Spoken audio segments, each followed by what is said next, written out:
सियासत की बिसात पर जब राम राम और जय मीम के नारे एक ही मंच से गूंजने लगे तो समझ लीजिएगा सत्ता की भूख ने सिद्धांतों को शमशान पहुंचा दिया।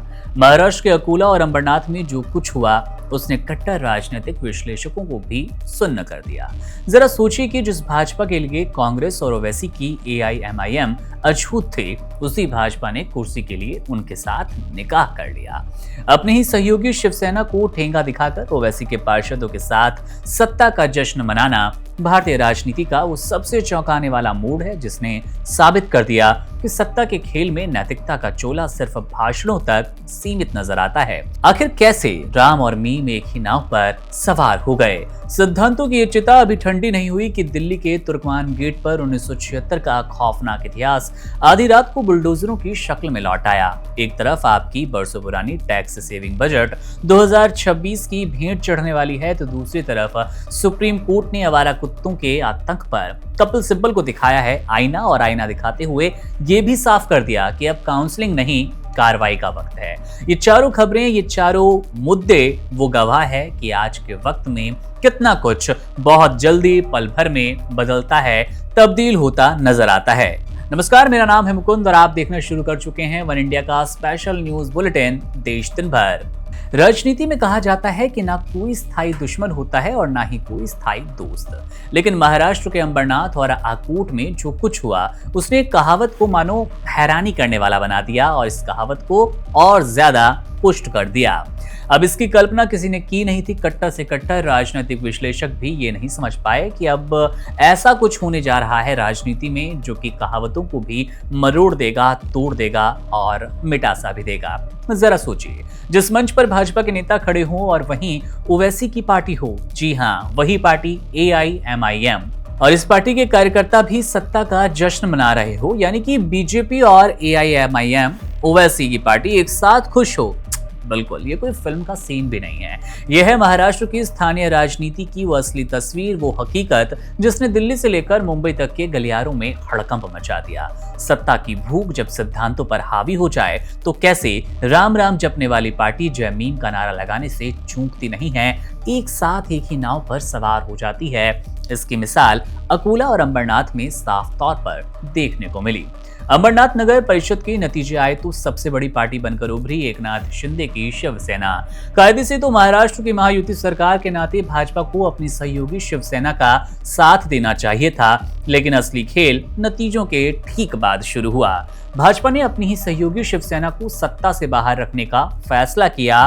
बाहर रखने के लिए अपने धुर विरोधी कांग्रेस और अजीत पवार के एनसीपी के साथ हाथ मिला लिया। उन्होंने अंबरनाथ विकास अघाड़ी नाम का एक नया मोर्चा बनाया और रातों रात बहुमत का आंकड़ा 31 जुटा लिया। वही बहुमत का जादुई आंकड़ा जिसको हासिल करना बीजेपी के लिए टेढ़ी खीर सा नजर आ रहा था। भाजपा की तेजश्री करंजुले नगर परिषद की अध्यक्ष तो बन गईं, लेकिन इस गठबंधन ने भाजपा के कांग्रेस मुक्त भारत के नारे पर स्थानीय स्तर पर काली पोत दी। शिवसेना के विधायक डॉक्टर बालाजी किनीकर इसे विश्वासघात बताते रहे, जबकि भाजपा पार्षद इसे भ्रष्टाचार से मुक्ति का एक नाम दे रहे थे। अब कहानी का दूसरा और सबसे चौंकाने वाला अध्याय अकोला जिले की आकोट नगर परिषद में लिखा गया। ये पूरा मंजर आपको भी हैरान करेगा। यहाँ तो विचारधारा की सारी हदें पार कर दी गई। भाजपा ने यहाँ सत्ता की कुर्सी पाने के लिए असदुद्दीन ओवैसी की पार्टी एआईएमआईएम के साथ अकोट विकास मंच बना लिया।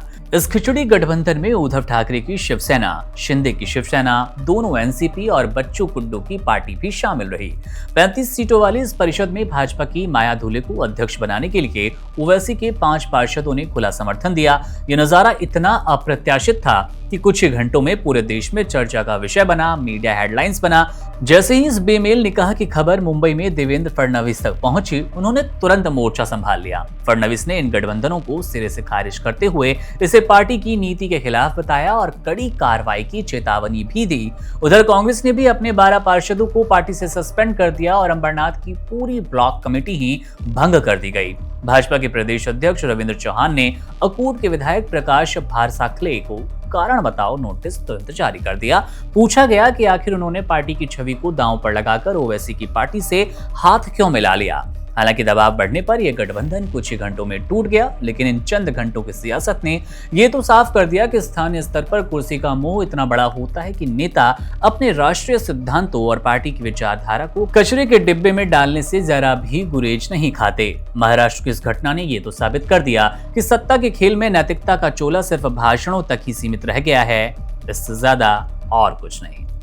क्या दिल्ली के तुर्कमान गेट पर 1976 का वो काला इतिहास एक बार फिर से दोहराया गया?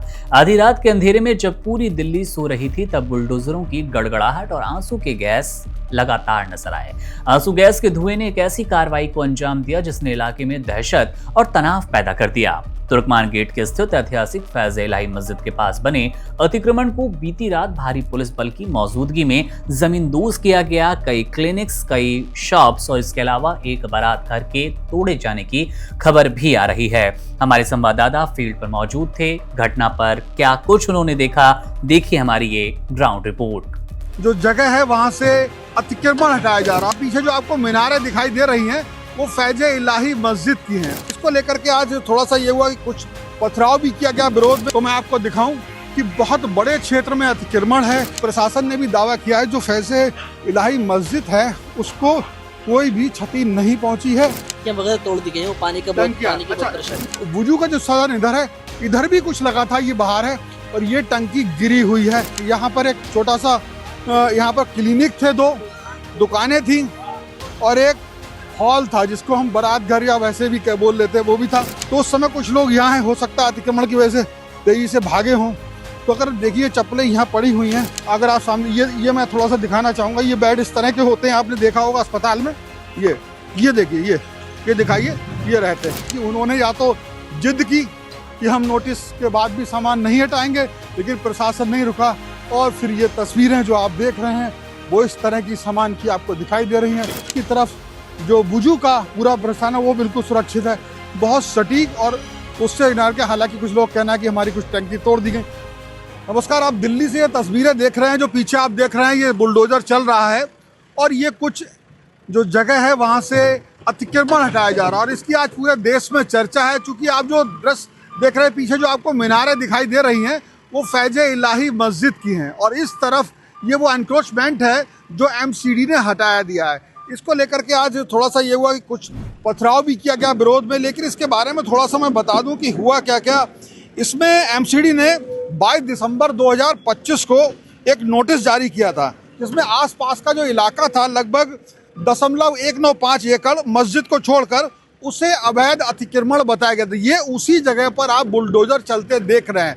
जाहिर सी बात है, कहीं भी जब अतिक्रमण हटाया जाता है तो उसका विरोध होता है, लेकिन विरोध का तरीका ठीक होना चाहिए। लेकिन कुछ लोगों ने पथराव किया था, उसमें उस पर कार्रवाई की गई है, उनको चिन्हित किया गया है। लेकिन साथ में आप देखेंगे कुछ और भी चीज़ें जो इसकी हैं। क्या क्या हुआ वो आपको बता दूं। यहाँ दिल्ली हाईकोर्ट ने 12 नवंबर 2025 को आदेश दिया था। इसमें रामलीला मैदान के करीब 38,940 स्क्वायर फीट अतिक्रमण हटाने का काम 3 महीने में पूरा किया। ये भी कहा गया था। आज जो चीज़ हुई ये सब पहले से नोटिस था, ऐसी कोई नई चीज़ नहीं थी। और आज रात यानी कि 6 और 7 जनवरी की दरमियानी रात में 2 बजे के बाद ये एमसीडी ने फोर्स के साथ में ये अतिक्रमण हटाने का अभियान चालू किया, जो अभी जारी है क्योंकि ये अतिक्रमण बहुत बड़े क्षेत्र में था, इसलिए ये जारी है।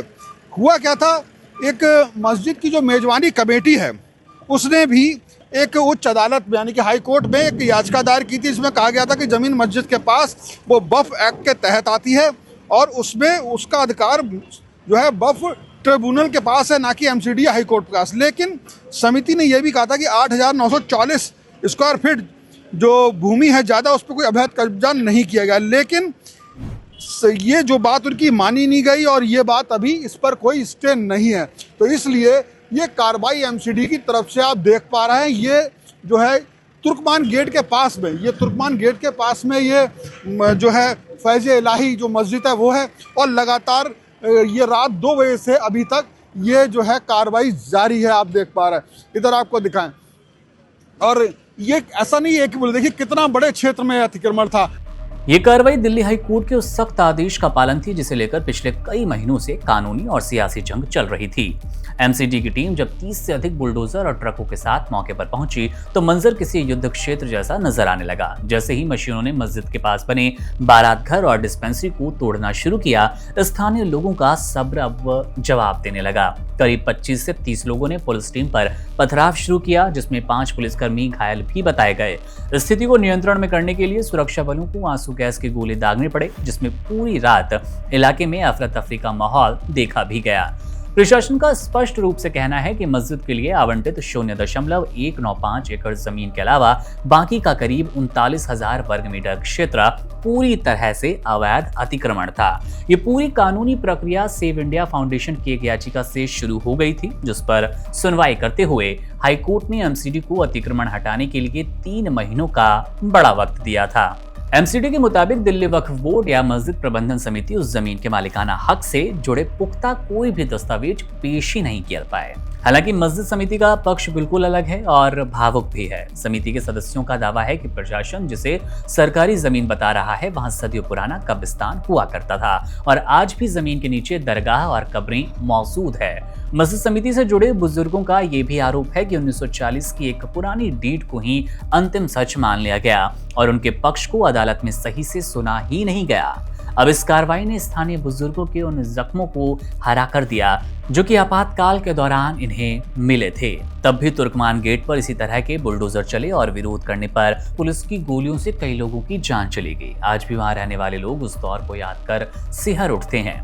मस्जिद समिति ने अब इस ध्वस्तीकरण के खिलाफ सुप्रीम कोर्ट जाने का मन बना लिया है। उनका कहना है कि वे अदालत का सम्मान करते हैं और सड़क पर हिंसा बिल्कुल नहीं करेंगे, लेकिन अपनी जमीन को बचाने के लिए उच्चतम न्यायालय तक कानूनी लड़ाई जरूर जारी रखेंगे।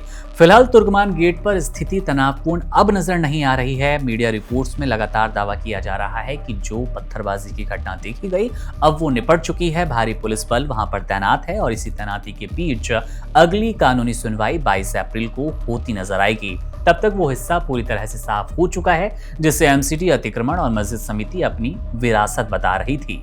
क्या आपकी बरसों पुरानी टैक्स प्लानिंग अब पूरी तरह बेकार हो जाएगी? क्या मोदी सरकार ने धीरे धीरे पुराने टैक्स सिस्टम की विदाई का पूरा मन बना लिया है और अब वो पुराना टैक्स सिस्टम आपको नजर नहीं आएगा?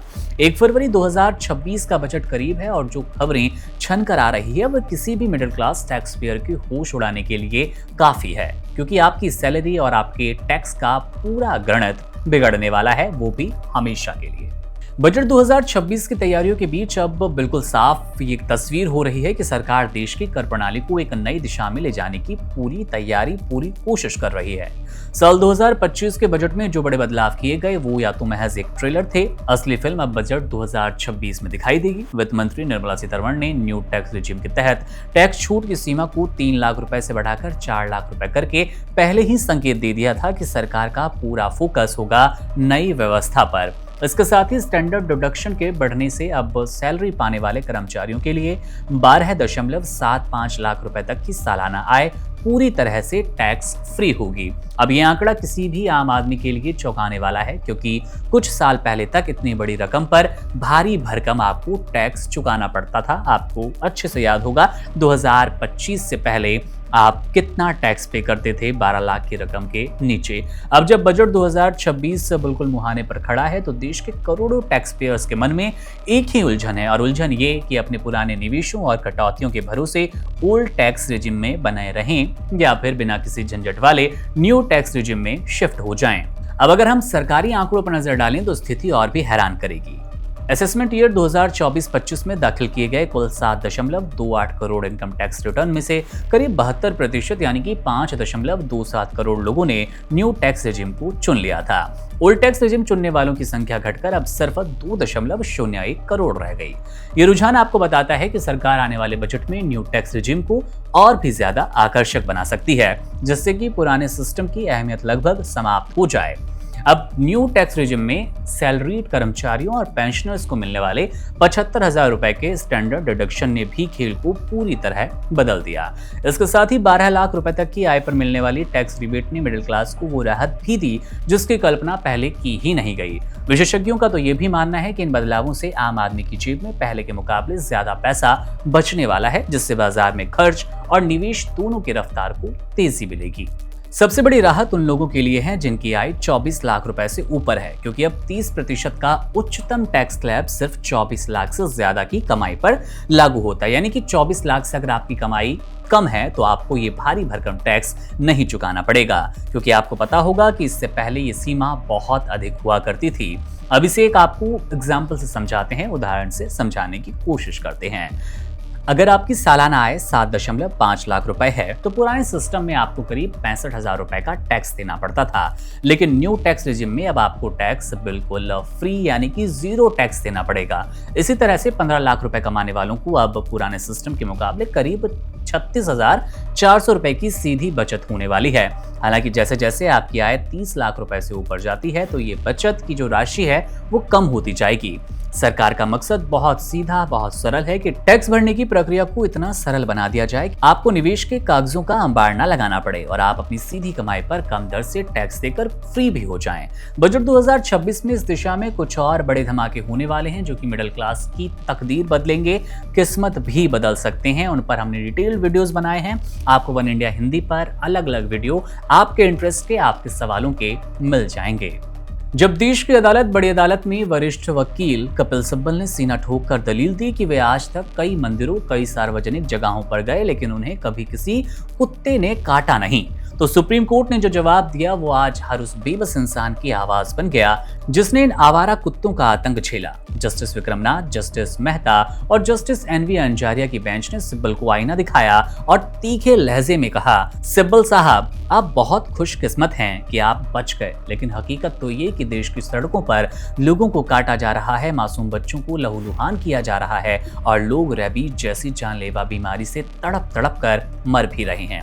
अब ये बहस सिर्फ एक कानूनी दलील नहीं बल्कि ये उस खौफनाक हकीकत का एक सामना थी जिसे डॉग लवर्स अक्सर नजरअंदाज कर देते हैं और कहते हैं कि हम पशु प्रेमी हैं, हमें बेजुबानों की रक्षा करनी है, और न जाने कितनी दलीलें इस तौर पर इस पक्ष में पेश करते हैं। सुप्रीम कोर्ट में बुधवार को छिड़ी ये जंग उस वक्त और भी ज्यादा दिलचस्प हो गई जब कपिल सिब्बल ने आवारा कुत्तों की तुलना आदमखोर बाघों से कर दी। अब उन्होंने तर्क ऐसा दिया कि जंगल में एक बाघ अगर आदमखोर हो जाए तो हम पूरे जंगल के बाघों को खत्म नहीं करते, तो फिर कुछ कुत्तों के काटने से पूरी बिरादरी को निशाना क्यों बनाया जाए। सिब्बल साहब ने कैप्चर, स्टरलाइज और इसके अलावा रिलीज का वो वैज्ञानिक फॉर्मूला पेश किया, उस पर अदालत ने फिर लपेटा।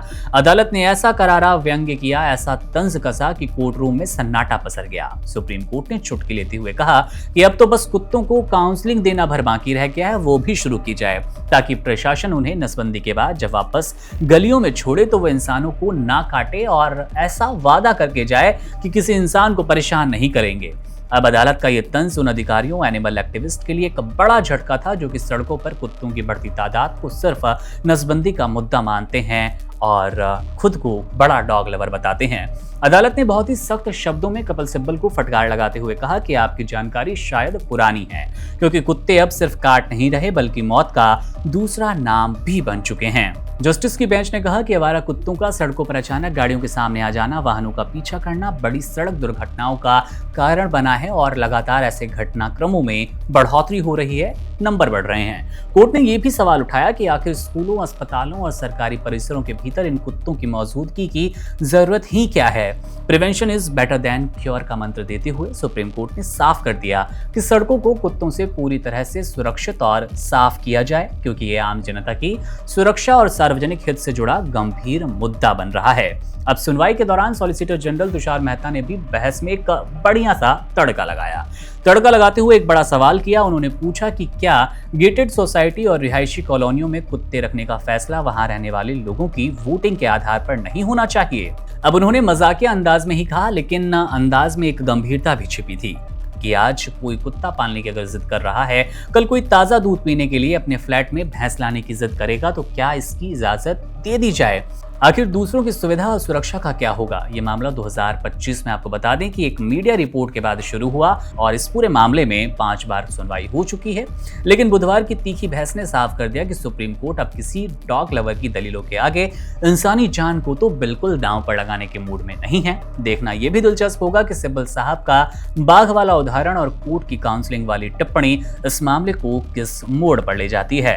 बहरहाल तो ये थी आज दिन भर की वो बड़ी खबरें जिनका जानना आपके, हमारे और पूरे देश के लिए जरूरी था। आप बने रहिए वन इंडिया के साथ। शुक्रिया। Subscribe to One India and never miss an update. Download the One India app now.